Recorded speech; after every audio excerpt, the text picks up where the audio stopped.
Biorésonance en lien avec l'énergétique. Alors, je vous embarque pour la découverte de la biorésonance Biospect Pro. Je suis Anna Soa, je suis hypnothérapeute, praticienne en biorésonance et énergéticienne. Et la machine montre après le scan complet du corps où se trouve le déséquilibre, donc sur le terrain. Le ressenti énergétique va voir l'aspect occulte, l'aspect invisible de la chose. Je vous donne cet exemple. Chez cette dame, la machine a mis en évidence un déséquilibre de terrain du cœur. Donc, j'ai effectué le travail de régulation avec la machine, mais je sais par expérience que c'est possible que des traumas peuvent créer des failles au niveau du corps énergétique à l'endroit du cœur. Et plus ce choc est grand, plus son impact apparaîtra au niveau physique.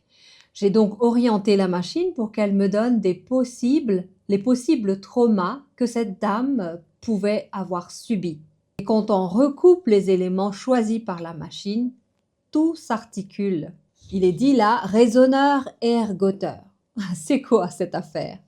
Donc c'est un genre de mental très actif qui compense ses blessures par la raison, l'intellectualisation.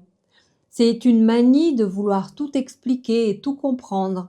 Et souvent, on verra une personne qui parle beaucoup, mais qui finalement se parle à elle-même pour se rassurer. On a en deuxième point le deuil différé, que ma cliente m'en a parlé. Alors, c'est le mot différé qui est important ici. Non.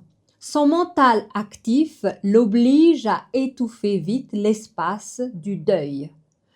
Éviter de souffrir. Donc, la personne va passer vite à autre chose, à vouloir moraliser sa souffrance.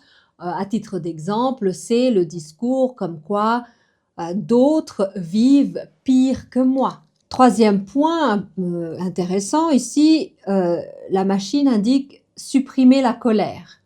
Tiens, mais c'est pareil, c'est le même processus que pour étouffer une autre émotion. Avant, c'était la tristesse et maintenant c'est la colère. Donc, il faut éviter d'être en colère. Donc, on stoppe pour ne pas perdre le contrôle et faire face à un risque de fragilisation.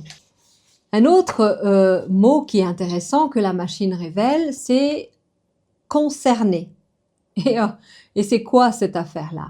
Donc ce modèle lui parlait également parce que on confond souvent être empathique, c'est-à-dire quelqu'un qui arrive à se mettre à la place de l'autre dans son émotion, et être en sympathie avec la personne, c'est-à-dire accueillir de façon distanciée un peu ce que l'autre vit, mais avec un surcroît de charge en y mettant se sentir concerné. Donc là, on va plus loin et on s'immerge carrément dans le bain où se trouve l'autre, dans le bain émotionnel.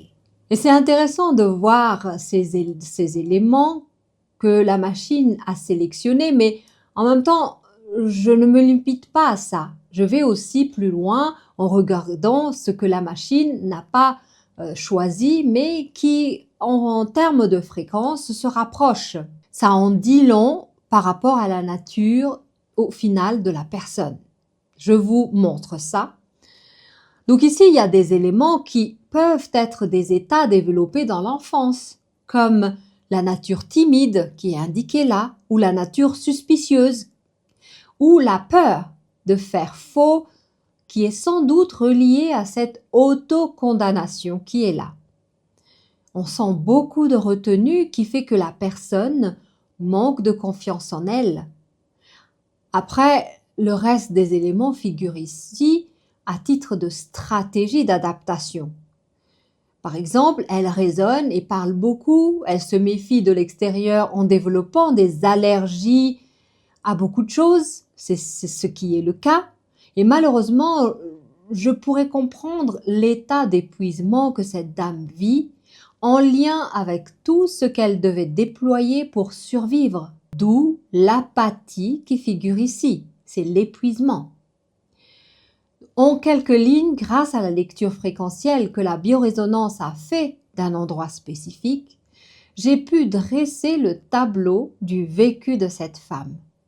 Et à moi de rendre cela digeste et accessible à son âme, pour lui montrer que ce système le dessert plus que ne la sert ou ne la protège maintenant.